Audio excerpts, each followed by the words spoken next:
14번입니다. 1기압 30도씨에서 아세톤의 증기 밀도를 구하시오. 자, 증기 밀도 하면 이게 무슨 문제야 라고 생각하실 수 있겠지만 이전에 잘 나오던 이상기체 상태 방정식 문제입니다. 자, 밀도라는 것은 부피분의 질량이에요. 근데 우리가 쓰는 이상기체 상태 방정식 PV는 N분의 WRT에서 부피는 이 중에 어떤 기호냐면 V고요. 질량은 이 중에서 W입니다. 그래서 V랑 W를 이렇게 정리하고 나머지를 바꾸게 되면 V분의 W는 RT분의 PM이라고 정리를 할 수 있어요. 그래서 이것을 우리는 로우라는 이런 로마자를 써가지고 이렇게 정리를 할 수가 있습니다.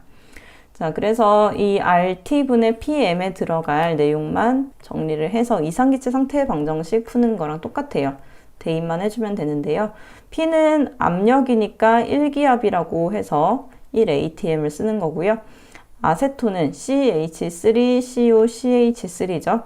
그래서 분자량을 구할 때 12 곱하기 3, 12, 16, 12, 1 곱하기 3이 됩니다. 그러면 58g/몰이 되겠고요.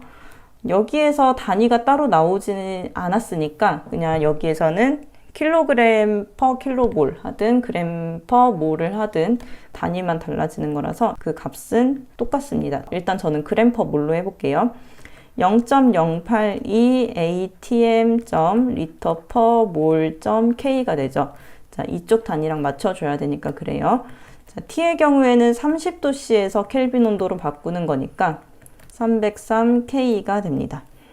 자, 그래서 밀도의 경우에 이 값을 다 대입을 하면 0.082 곱하기 303분의 1 곱하기 58이 되겠고요. 이거를 계산하게 되면 2.334가 되는데 여기에서 셋째 자리에서 둘째 자리로 반올림하면 2.33이 되고요. 이 상태에서 단위가 뭐만 남게 되냐면 질량의 단위는 g이 되겠죠. 그리고 부피의 단위는 리터가 되겠습니다. 그래서 증기 밀도를 구할 때 g/L가 답이 됩니다. 자, 만약에 여기를 kg/kmol로 해줬다면 kg/m 세제곱이 될 수도 있겠지만 보통은 이제 기본적인 g/몰 단위로 해가지고 g/L로 단위를 맞춰주시면 되겠습니다. 자, 밀도의 경우에는 식을 변형하는 것도 까다롭지만 마지막에 이제 단위를 정하는 것도 낯설게 느껴질 수 있기 때문에 그 부분까지 잘 고려를 해서 연습을 하시면 되겠고요. 자, 다음 문제입니다. 질산에 대해서 다음 물음에 답하시오. 질산이 단백질과 반응해서 노란색이 된다. 자, 지금 이 풀이를 이제 꾸준히 참여를 해주신 분이라면 이것 좀 익숙하지 않으신가요? 그동안 육류위험물에서 자꾸 물어보기도 했고 이 말이 지난번에는 이 답에 대한 그 문제가 나왔고 이번에는 우리가 써야 되는 그걸로 나왔던 그 부분이 여기에 문제로 이렇게 제시되는 반대되는 경향의 그런 문제입니다. 자, 질산이 단백질을 만나서 황색으로 노랗게 변해요. 자, 이 반응을 우리는 지난 풀이에서 크산토 프로테인 반응이라고 한다는 것을 확인을 했습니다.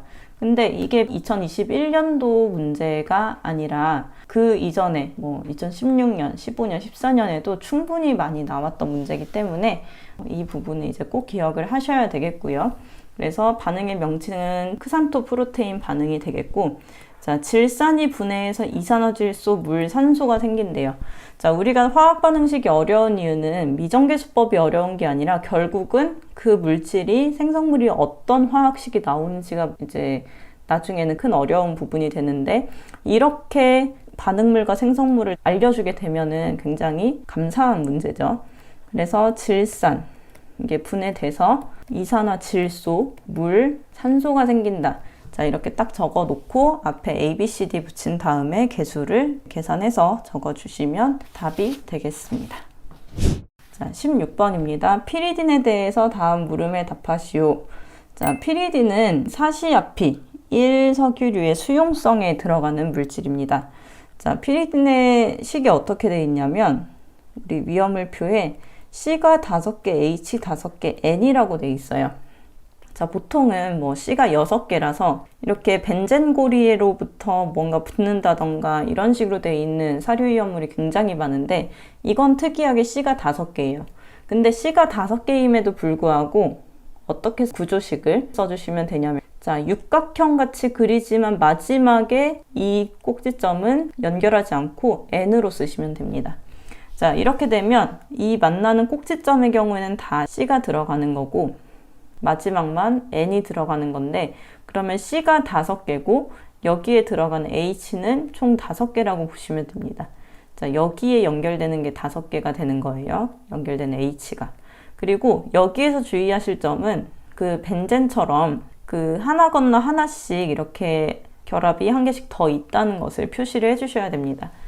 자, 여기에서도 이제 가운데 동그라미 형태로 그릴 수도 있겠지만 그게 답이 될 수 있을지 제가 확신을 할 수가 없어서, 자, 이렇게 그릴 수도 있을지 저는 잘 모르겠어요. 그래서 교재에는 이 동그라미를 그리지 않고 이렇게 짝대기를 하나씩, 구조식은 이렇게 그려주시면 됩니다.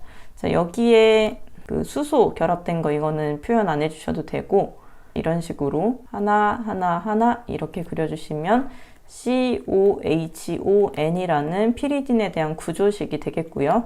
증기비중은 29분의 분자량이다 보니까 COHON에 대한 분자량으로 계산을 해주시면 12 곱하기 5, 1 곱하기 5, 14. 자, 그래서 2.724가 나오고 소수 셋째 자리, 둘째 자리로 하면 2.72 단위는 없습니다. 자, 이렇게 풀어주시면 됩니다.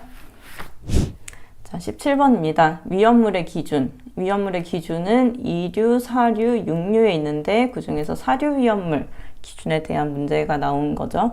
사료 위험물 중에 동식물 유류는 건성유, 반건성유, 불건성유로 되어 있는데 그 안에 불포화 결합이 몇 개나 있느냐에 따라서 요오드가 많이 들어갈 수 있고, 요오드가 많이 들어갈 수 있으면 건성유, 요오드가 상대적으로 적게 들어가면 불건성유가 됩니다.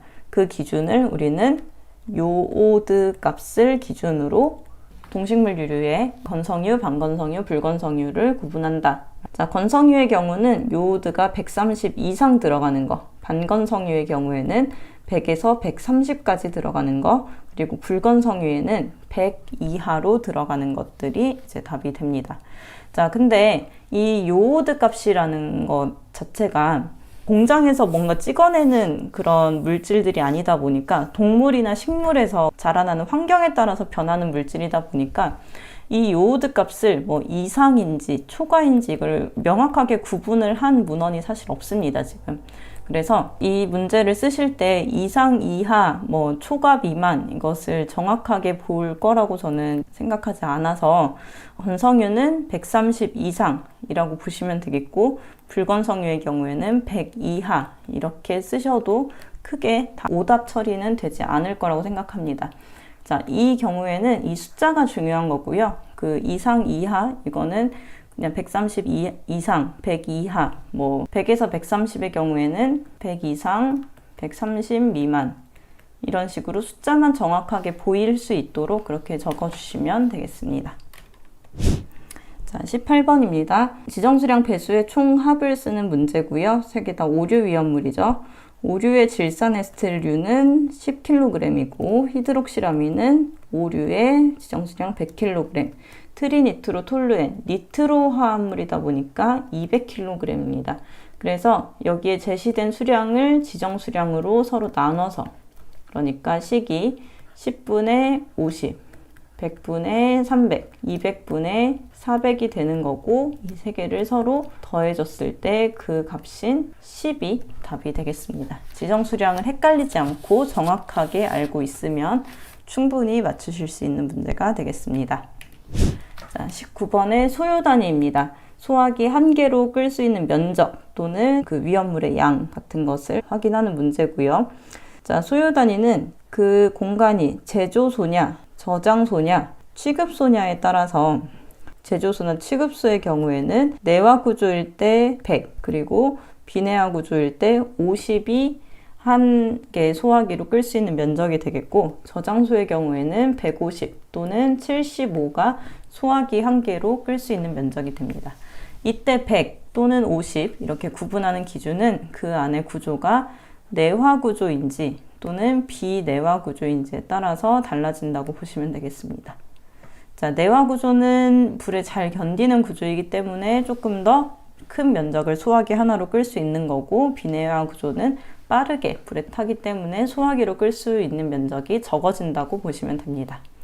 자, 내화 구조는 제조소, 내화 구조인 제조소니까 100제곱미터가 되겠고요. 내화 구조가 아닌 제조소는 50제곱미터, 그리고 내화 구조인 저장소는 150제곱미터, 내화 구조가 아닌 저장소는 150의 절반인 75제곱미터, 내화 구조인 취급소는 제조소와 마찬가지로 100제곱미터가 1소요 단위에 해당이 되겠습니다.